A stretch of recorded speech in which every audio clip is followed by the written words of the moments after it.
Hey guys, welcome back. I hope you are doing good. Moving on to next set of company जिनको हम cover करने वाले हुए consumption related stories हैं।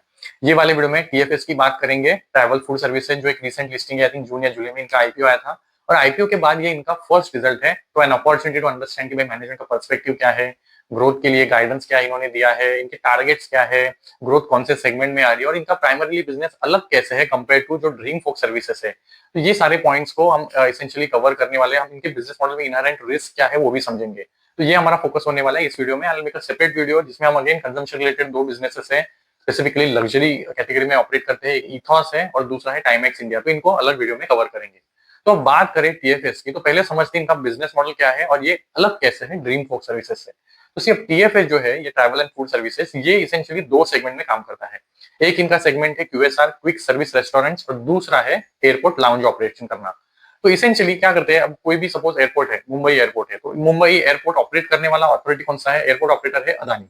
तो अदानी क्या करेगा, यहाँ पे जो डिफरेंट तरह के सर्विसेज जैसे एफएनबी आउटलेट्स है या फिर लाउंज एरिया है, इसके रिलेटेड ये टेंडर्स फ्लोट करेगा। तो टीएफएस वहां पे बिड करता है कि भाई हमारा एक्सपर्टीज है, वी वांट टू बिड। तो ये अगर वो टेंडर जीत जाता है तो इसेंशियली टीएफएस को वहां पे लाउंज एरिया ऑपरेट करने का और ये एफएनबी आउटलेट्स वगैरह ये सब चलाने का इनको ये टेंडर मिल जाएगा। अब यहाँ पे ये क्या करेगा, तो एयरपोर्ट लाउंज हो गया या फिर ये क्विक सर्विस रेस्टोरेंट्स हो गए, इनको पूरा डिजाइन करना, बिल्ड करना और इनको ऑपरेट करना, ये काम होता है ये टीएफएस का। तो essentially complete end to end ये काम उस आउटलेट के रिलेटेड भी क्यूएसआर और एक लाउंज एरिया ये देखती है, ये टीएफएस है। अब ये कंपेयर करेंगे आप ड्रीम फोक्स से, तो DreamFolks was just airport lounge area aggregator. तो लाउंज एरिया को सिर्फ एक्सेस देने के लिए एग्रीगेटर इनका टेक प्लेटफॉर्म था। तो इसेंशियली अगर किसी पैसेंजर को लाउंज एरिया को एक्सेस चाहिए तो ये ड्रीम फोक्स के नेटवर्क में अपना, उसके बाद जो भी क्रेडिट कार्ड है, एचडीएफसी का है, आईसीआईसीआई का है, जो भी डिफरेंट तरह का मॉडल का कार्ड होगा, अगर वो एलिजिबल है लाउंज एरिया एक्सेस करने को, तो ये ड्रीम फोक्स का जो टेक प्लेटफॉर्म है उसको वैलिडेट करेगा, उसका अगर एलिजिबिलिटी मैच करेगा तो वो उस लाउंज एरिया को उसको एक्सेस देगा। यहीं तक ड्रीम फोक्स का बिजनेस मॉडल रेस्ट्रिक्टेड था। बट ये टीएफएस क्या करता है, ये कंप्लीटली फिजिकल रियल एस्टेट जो है लाउंज एरिया का, उसको ये मैनेज करता है। उसका एस्थेटिक्स, एनवायरनमेंट कैसा होना चाहिए, वहां पे अंदर लाउंज के अंदर क्या सर्विसेज उसको मिलना चाहिए पैसेंजर को, ये सब देखता है टीएफएस। तो ये प्राइम डिफरेंस है और इसीलिए, और इनका अभी क्योंकि इनका इनका business model as airport lounge operator है, तो this is not at the risk compare करेंगे ड्रीम फोक्स से, क्योंकि DreamFolks was a primarily middle man. ये बिटवीन एयरपोर्ट ऑपरेटर और जो बैंक इशुइंग करते हैं कार्ड्स को या फिर नेटवर्क प्रोवाइडर है जिनके साथ टाइप करके कार्ड्स इशू किए जाते हैं, उनके बीच में मिडल मैन था, राइट। बट ये टीएफएस क्या करता है, ये इनका खुद का टेक प्लेटफॉर्म है। अब ये अपने टेक प्लेटफॉर्म के थ्रू इसेंशियली डायरेक्टली बैंक के साथ टाइप करके कार्ड्स को इशू किया जाता है। एंड अगेन अंडरस्टैंडिंग, क्योंकि इनका 2009 से अब तक ऑलमोस्ट कितना 16 ईयर तक का एक्सपीरियंस है, तो इन्होंने अंडरस्टैंड किया है ओवर द पीरियड, इन्होंने कस्टमर की साइकी को अंडरस्टैंड किया है, कस्टमर के रिक्वायरमेंट क्या है, उसको लाउंज में क्या सर्विसेज चाहिए वो अंडरस्टैंड करके इन्होंने, और ये कंटिन्यूसली ये इवॉल्व कर एनालाइज करके इसको इवॉल्व करते हैं कि भाई कस्टमर की रिक्वायरमेंट क्या है, उसको क्या चाहिए, उसका फूड प्रेफरेंसेस कैसा है, और फिर ये सर्विसेज को ये बंडल करके वो जब बैंक के साथ टाई अप करके वो कार्ड को इशू किया जाता है, उसको अट्रैक्टिव बनाने पे इनका फोकस होता है। तो सी कस्टमर जो भी डिजिटली उसका फुटप्रिंट बनते जा रहा है लाउंज एरिया में एक्सेस करने के बाद, उसको ये बैकएंड में एनालाइज करते हैं एंड वो ऑफर्स को नए नए लॉन्च करते हैं, जो एक अट्रैक्टिव पैकेज बनता है। उसको लाउंज एरिया का एक्सेस भी मिलेगा, कुछ एफएनबी पे डिस्काउंट मिल जाएगा, उसको स्पा सर्विसेज पे कुछ डिस्काउंट मिलेगा। तो इस तरह से एक पैकेज किया जाता है और ये सर्विसेज फिर ये लाउंज एरिया में ऑपरेट करते हैं। तो सी अगेन लाउंज एरिया में एक्सेस देने के बाद वहां पे इनको क्या बेनिफिट मिलेगा, तो लाउंज एरिया को जैसे एक्सेस किया जाएगा, सपोज एचडीएफसी का कार्ड है तो एचडीएफसी बैंक से इनको पर यूजर बेसिस पे एक फी मिलेगा, कमीशन मिलेगा, जहां से इनका एक रेवेन्यू सोर्स बनता है। दूसरा है लाउंज एरिया में एक्सेस करने के बाद जो भी पैसेंजर है वो कुछ ना कुछ सर्विसेज अवेल करेगा, जैसे फूड एंड बेवरेज है, या फिर स्पा है, सलून है, या फिर जो भी मसाज है, या फिर और लाइव म्यूजिक है, जो भी कुछ ये एक्सेस करेगा, तो ये सर्विसेज अगेन लेने के लिए कुछ ना कुछ पेमेंट करेगा। तो ये सारे सर्विसेज के लिए अगेन वो चार्ज करता है। तो इसेंशियली लाउंज एरिया में भी फूड एफएनबी सर्व करता है एंड देन सेपरेटली भी इनके जो क्यूएसआर के आउटलेट्स है, डिफरेंट तरह के रेस्टोरेंट्स ये चलाते हैं। कुछ इनके खुद के ब्रांड्स है, इन हाउस ब्रांड्स है, कुछ पार्टनरशिप टाइप्स है, कुछ फ्रेंचाइज भी इन्होंने ली हुई है। तो सब कुछ कुल मिला के इनके 130 ब्रांड्स के आउटलेट्स जो ये चलाते हैं अक्रॉस डिफरेंट एयरपोर्ट्स।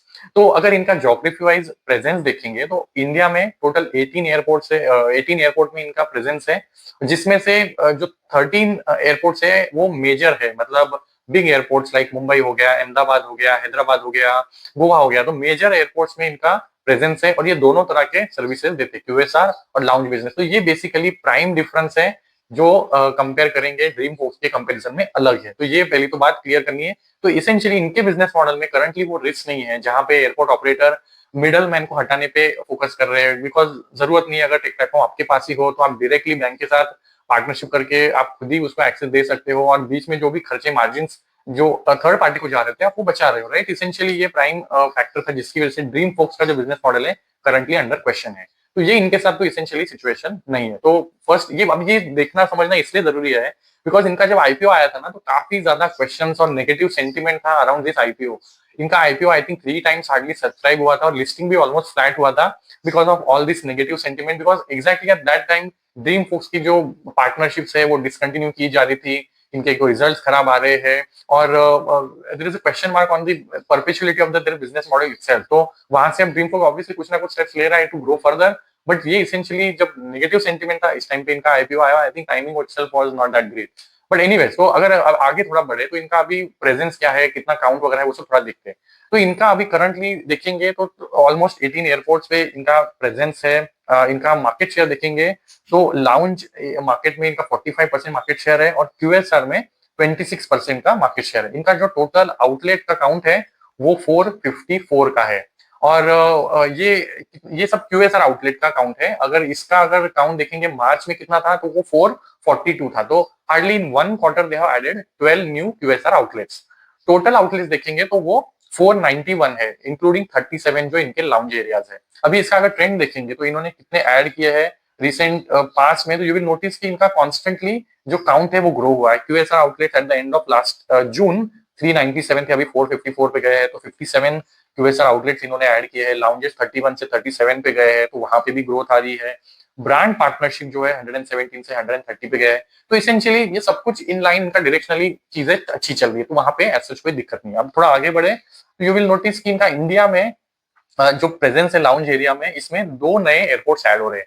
अब ये काफी इंपॉर्टेंट डेवलपमेंट इनके लिए, सी बिकॉज जब भी नए एयरपोर्ट्स खुलते हैं तो पूरा जो भी लाउंज एरिया है वो फर्स्ट टाइम बिल्ड हो रहा है, वो मार्केट में नया एरिया है जो ऐड हो रहा है। तो इसेंशियली अगर यहाँ पे ये बिडिंग करके अगर जीत जाते हैं तो नया ग्रोथ के लिए ड्राइवर बन जाता है। तो ये दोनों नया नवी मुंबई में जो एयरपोर्ट खुल रहा है, और नोएडा का आई थिंक जेवार में जो नया एयरपोर्ट खुल रहा है, ये दोनों जगह पे इनको ये बिल्ड करके इनको एक्सेस मिल गया है। तो इनका करंटली काम चल रहा है, और इनका कुछ हद तक कंस्ट्रक्शन या आउटलेट्स बनाने का ऑलरेडी वर्क इन प्रोग्रेस है, कुछ हद तक हो भी गया है, रेडी भी हो गए।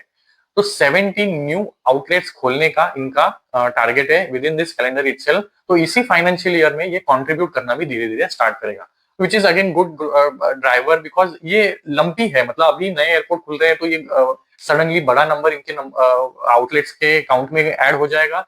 बट मे बी अगर एयरपोर्ट आगे नहीं आते नए, तो again that pace might slow down. Again जब नए एयरपोर्ट्स आएंगे again that number will keep growing. तो इसेंशियली एग्जिस्टिंग एयरपोर्ट्स के एरिया में भी नए आउटलेट्स ऐड करने में फोकस होता है, और जब नई अपॉर्चुनिटी आती है तो उसको ग्रैब करने पे भी यहाँ इनका काफी अच्छा फोकस है। तो इनके जो टिपिकल कॉन्ट्रैक्ट्स होते हैं एयरपोर्ट ऑपरेटर के बीच, इनके साथ जो ये लाउंज ऑपरेटर है और एयरपोर्ट ऑपरेटर, इन दोनों के बीच का जो कॉन्ट्रैक्ट होता है टिपिकली 8 to 9 ईयर का उसका टर्म होता है। और इनका जो एक खास बात है, 2009 से जो इन्होंने नंबर शेयर किया अब तक का ऑलमोस्ट 16 ईयर का इनका जो रिन्यूअल रेट है वो 94% का है।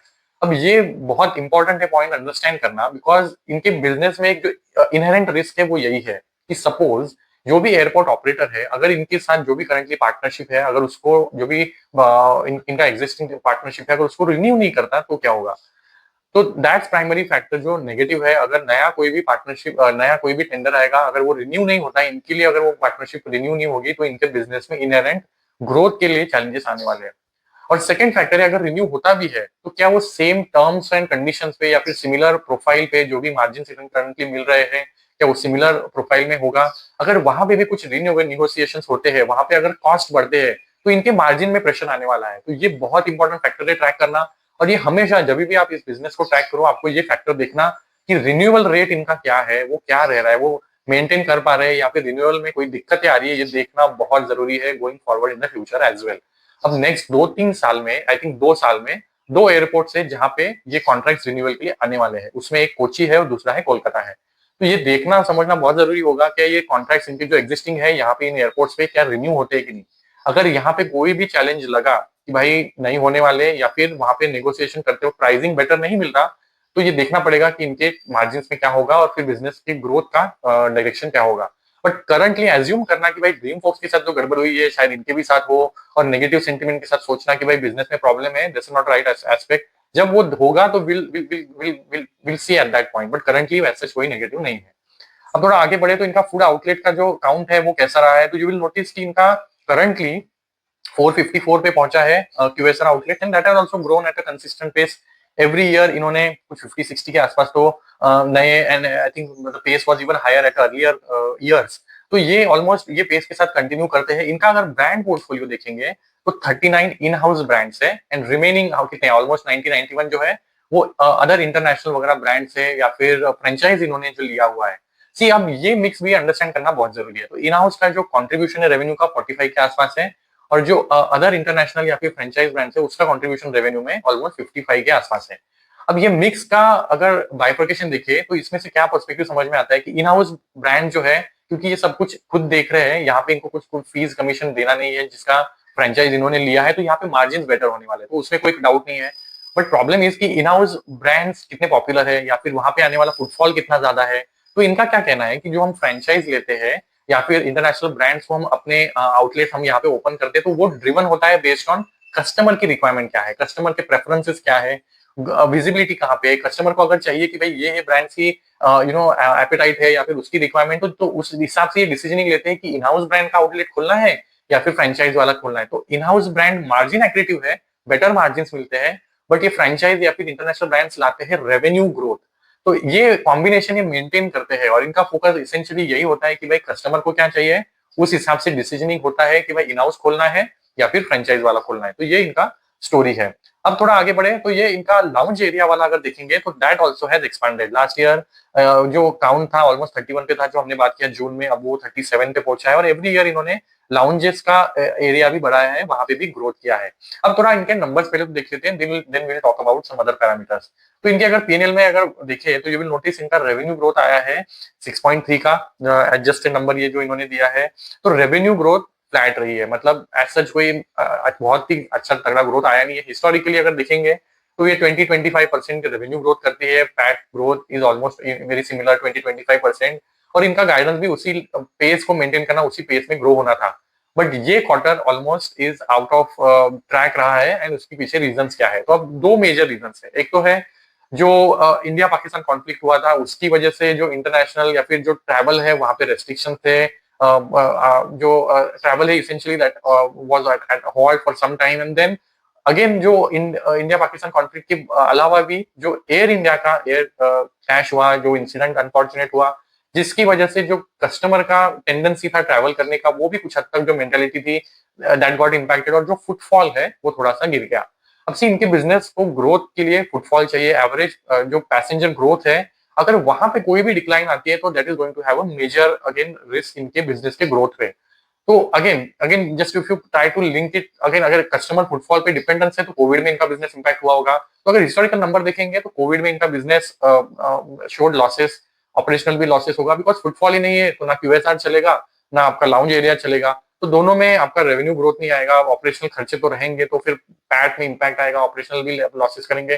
फिर वहां से इन्होंने फिर FY22 के बाद इनका रिवाइवल स्टार्ट हुआ और अच्छा ग्रोथ आया है, डिसेंट ग्रोथ इन्होंने दिखाया। अब इस क्वार्टर में ये जो दो फैक्टर है, इंडिया पाकिस्तान कॉन्फ्लिक्ट और ये जो क्रैश हुआ है, उसकी वजह से जो फुटफॉल है वहां पे इम्पैक्ट आया है। जो एवरेज पैसेंजर ग्रोथ इंडिया में विजिबल था वो अराउंड 9-10% का, and that is also estimated to stay around 8-9 to 10% kind of levels. But इस क्वार्टर में जो पैसेंजर ग्रोथ था वो हार्डली अराउंड 6%। तो इसकी वजह से क्योंकि फुटफॉल कम है और क्योंकि वो एयर क्रैश हुआ था उसकी वजह से एयरलाइन जो है उन्होंने सबने अपने एयर जो कार्गो जो भी अपने प्लेन्स है, वाइड बॉडी या फिर नैरो बॉडी जो भी है इनका फ्लीट है, उसको ज्यादा इंस्पेक्ट करना, उसका मेंटेनेंस करना, यहाँ पे काफी ज्यादा फोकस किया। तो ग्राउंडेड थे एयरप्लेन्स भी जो थे वो ग्राउंडेड थे, तो जिसकी वजह से भी अगेन क्योंकि फ्लाइट्स नहीं है तो उसकी वजह से भी अगेन जो फुटफॉल है वो अरेस्ट हो गया। तो ये इसेंशियली प्राइम फैक्टर्स है जिसकी वजह से इनका जो ग्रोथ आया है नंबर में इस क्वार्टर में टेपिड रहा है।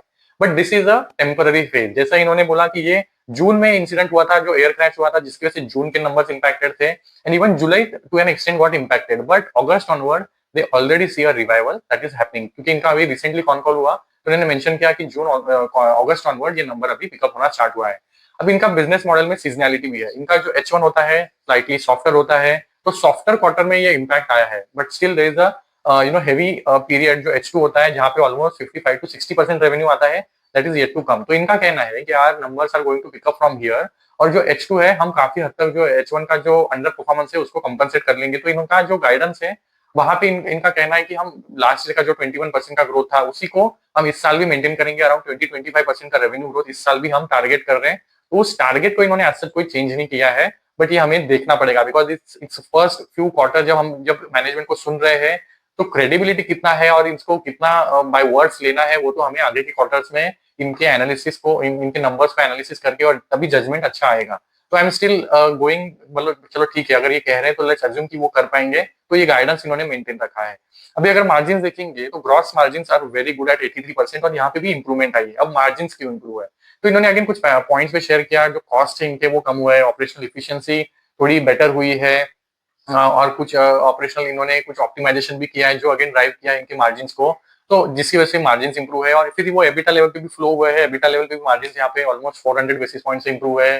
पैट लेवल पे भी, क्योंकि इनका डेट नहीं है, ऑलमोस्ट डेट फ्री कंपनी है, फाइनेंस कॉस्ट वगैरह कुछ ज्यादा है नहीं, तो डेट लेवल पे पैट लेवल पे भी वो ग्रोथ आती हुई दिख रही है। तो मार्जिन्स यहाँ पे मार्जिन प्रोफाइल डेफिनेटली इंप्रूव हुआ है, बॉटम लाइन में ग्रोथ अराउंड 20% का आया है। तो ऑपरेशनल और बॉटम लाइन है वहां पे कोई दिक्कत नहीं है। अब सी इनका जो बिजनेस मॉडल है वो कैसा है, आप क्यूएसआर में जाए या फिर लाउंज एरिया में जाए, इनको पैसा अपफ्रंट मिलता है। तो क्योंकि पैसा अपफ्रंट मिलता है तो इनका जो वर्किंग कैपिटल साइकिल है वो नेगेटिव है। जो भी सोर्सेस है जो आपको कोई भी सप्लाई कर रहे हैं उनको तो आप बेस्ड ऑन जो भी आपका उनके साथ अग्रीमेंट है उनको आप कुछ 30 डेज के बाद 60 डेज के बाद पेमेंट कर रहे हो, तो पैसा अपफ्रंट मिल रहा है, बट आपको पेमेंट आफ्टर सम टाइम करना है, तो वर्किंग कैपिटल साइकिल नेगेटिव है, तो जिसकी वजह से बैलेंस शीट इनका स्ट्रॉन्ग है। तो एज सच बैलेंस शीट में कोई दिक्कत नहीं है, कैश फ्लोज आर स्ट्रॉन्ग, ये हर क्वार्टर में अच्छा कैश फ्लो जनरेट करते हैं। इनके पास ऑलरेडी 650 के आसपास करोड़ का कैश भी इनके बुक में पड़ा हुआ है, तो बैलेंस शीट कैश फ्लो कोई दिक्कत नहीं है। इस क्वार्टर का सिर्फ जो ग्रोथ है वो थोड़ा सा टेपिड रहा है because of two factors again which are not under control of the जो कंपनी है, राइट, वो तो सब मैक्रो इकोनॉमिक फैक्टर्स है जो अंडर कंट्रोल नहीं है, जिसकी वजह से इनके नंबर्स में इम्पैक्ट आया था।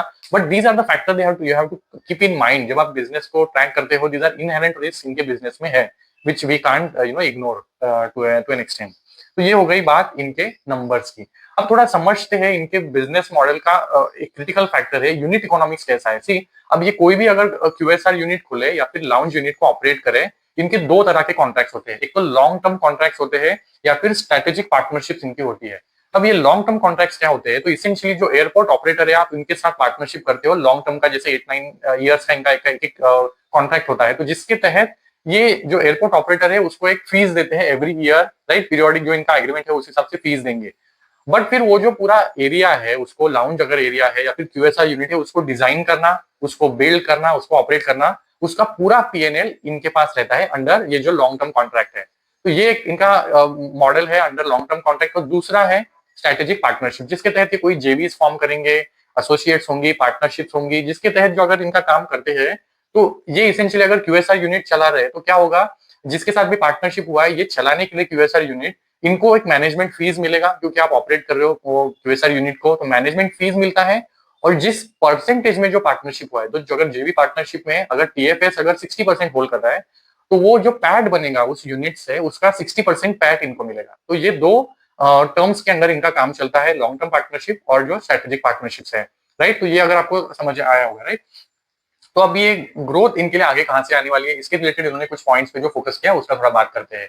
तो एक तो है ये जो लाउंज एरियाज ऐड करने वाले हैं और ये जो आउटलेट्स इनके ग्रो होने वाले 70, एक तो न्यू नवी मुंबई एयरपोर्ट और जो जेवार नोएरा वाला एयरपोर्ट है, 70 न्यू आउटलेट्स आने वाले। अब ये इसी कैलेंडर ईयर में आ जाएंगे, फाइनेंशियल ईयर एंड तक स्टार्ट करेंगे कॉन्ट्रीब्यूशन करना, बट धीरे धीरे स्केल होगा। अब स्केल जितना होगा इनके नंबर्स में वो ग्रोथ आएगा, रिफ्लेक्ट होगा। तो ये एक एरिया है जहाँ पे ये फोकस कर रहे हैं। इसके अलावा इनका हाईवे क्यूएसआर सेगमेंट में इन्होंने रिसेंटली एंट्री लिया है, तो करंटली 9 हाईवेज में अक्रॉस इंडिया, यहाँ पे इनके 29 हाईवेज में भी क्यूएसआर यूनिट्स है। तो यहाँ पे इनका काफी फोकस होने वाला है गोइंग फॉरवर्ड। इनका कहना है कि we are aggressively looking to even expand our presence at a highway QSR restaurant, जहाँ पे भी पार्टनरशिप करने का अपॉर्चुनिटीज मिलेगा, ये वहां पे भी ग्रो करने के लिए फोकस करने वाले हैं। अब थोड़ा अगर आगे बढ़े तो इनका कुछ ज्यादा डेवलपमेंट जो इन्होंने शेयर किया, तो इनका गाइडेंस क्या है वो भी देखेंगे। तो सी अब इनका ग्रोथ जो है 3 पैरामीटर्स पे, जो एयर पैसेंजर काउंट है उसका ग्रोथ का एस्पेक्ट क्या है, क्यूएसआर इंडस्ट्री की ग्रोथ का प्रोस्पेक्ट क्या है, और तीसरा है ये जो लाउंज मार्केट है उसका ग्रोथ का प्रोस्पेक्ट क्या है। तो 3 नंबर्स इनके आई थिंक जो रेडिंग प्रोस्पेक्टिव था आरएसपी जब आईपीओ के टाइम पे आया था वहां पे भी ये बात हुई थी। तो तीनों अगर देखेंगे तो एक तो एयर पैसेंजर ट्रैफिक का जो ग्रोथ है that is estimated to grow around 9 to 10%। Again on top of that जो क्यूएसआर है that is expected to grow at around 17 to 19% जहां पे ये ऑपरेट करते हैं।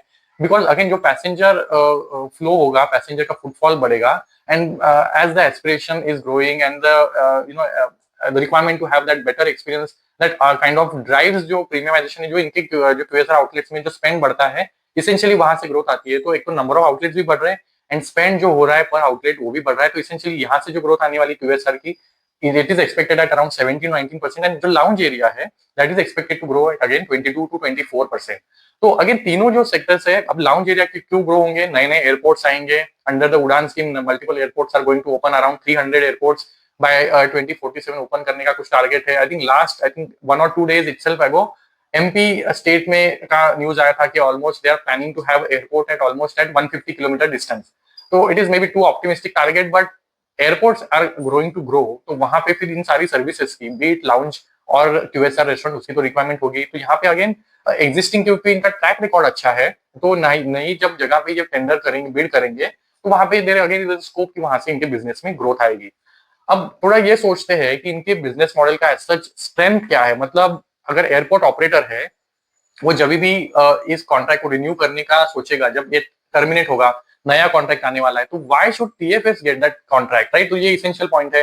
तो एयरपोर्ट ऑपरेटर क्या सोचेगा कि भाई मुझे फुटफॉल को ड्राइव करना है, मैक्सिमम रेवेन्यू जनरेशन करना है जो भी एरिया में दे रहा हूँ लीज पे। तो इसेंशियली वो क्या देखेगा, मैक्सिमम पोटेंशियल किसमें है। तो टीएफएस का बेनिफिट क्या है कि टीएफएस का एक तो 16 ईयर का एक लॉन्ग ट्रैक रिकॉर्ड है, फाइनेंशियल पोजीशन अच्छा है, हेल्थ इनका अच्छा है, ऑपरेशनली ये साउंड इन्होंने अपना काम किया हुआ है, और इनके पास 130 ब्रांड्स है। तो ये 130 ब्रांड्स और नए नए ब्रांड्स इस क्वार्टर में भी जिन्होंने नैंडो हो गया या फिर एक और ब्रांड इन्होंने जो बोला जिसके आउटलेट्स ये खोलने वाले हैं, तो ये एक्सपीरियंस को एनहांस करता है। Within the lounge area itself different तरह के सर्विसेज से प्रोवाइड करते हैं जो value added again premium services होते हैं, और ये डिफरेंट तरह के जो फूड आउटलेट्स है अगर ये फुटफॉल ड्राइव करेंगे तो रेवेन्यू मैक्सिमाइजेशन होता है। और ये इनका ट्रैक रिकॉर्ड अच्छा है, ब्रांड्स भी इन्होंने ग्रो किए हुए हैं। तो मल्टी ब्रांड का जब इनको प्रेजेंस चाहिए तो एक टीएफएस के साथ पार्टनरशिप करके आप इतने सारे ब्रांड्स को अपने जो एयरपोर्ट ऑपरेटर है वो उसको एक्सेस दे देगा, राइट, कस्टमर को। तो मल्टीपल पार्टनरशिप करने का जो हैसल है ना वो एयरपोर्ट ऑपरेटर के लिए भी कम होता है, और ये स्ट्रेंथ है टीएफएस की। अब ऑपरेशनली तो ये साउंड है ही, और फाइनेंशियल तो ट्रैक रिकॉर्डिंग का अच्छा है ही, तो उसकी वजह से स्ट्रेंथ भी है कि without any compromise on the quality of the service, और हैविंग एनी हिस्टोरिकली भी, क्योंकि ये काफी जो एयरपोर्ट होता है सिक्योर्ड एरिया होता है, काफी रेस्ट्रिक्शंस होते हैं, इन सबको फॉलो करते हुए ऑपरेशनली रन करना is itself a big challenge, और ये टीएफएस ने करके दिखाया हुआ है। हिस्टोरिकली इनका परफॉर्मेंस है विदाउट एनी एरर रहा है, तो जिसकी वजह से ट्रैक रिकॉर्ड अच्छा बना है। तो फ्यूचर में जब नए टेंडर्स खुलेंगे तो एयरपोर्ट ऑपरेटर भी फेवरेबली टीएफएस को देखता है, और ये इनकी पार्टनरशिप इसी वजह से ग्रो होती है। तो ये अच्छी बात है। अब इनका ब्रांड्स के रिलेटेड क्या कहना है, इन हाउस आई थिंक, और जो फ्रेंचाइज है उसका हमने परसेंटेज की बात कर ली। अब एक और जो प्राइम फैक्टर है ना जो इनके ऑपरेशनली मार्जिन को सपोर्ट करता है, वो जो इनका सेंट्रल किचन का कॉन्सेप्ट है। अब जब लाउंज एरिया आप एक्सेस कर रहे हो वहां पे भी एफएनबी की सर्विसेज आपको मिल रही है, राइट, बेस्ड ऑन आपकी जो भी रिक्वायरमेंट है, आपको अंदर भी सर्व किया जाता है, क्यूएसआर रेस्टोरेंट्स भी है।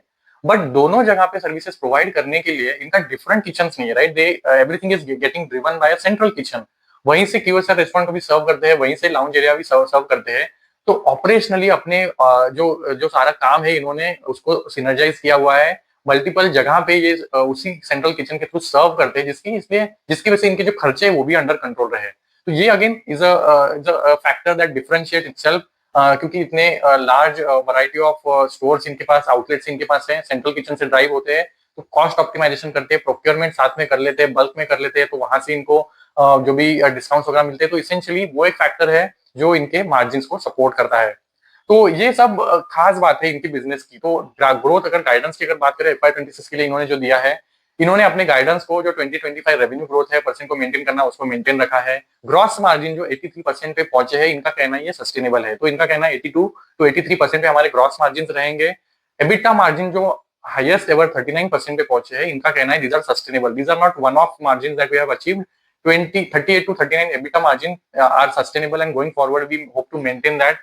एंड पैट मार्जिन तो 21 to 22% के आसपास है, इवन दोज आर सस्टेनेबल, ऐसा इनका कहना है।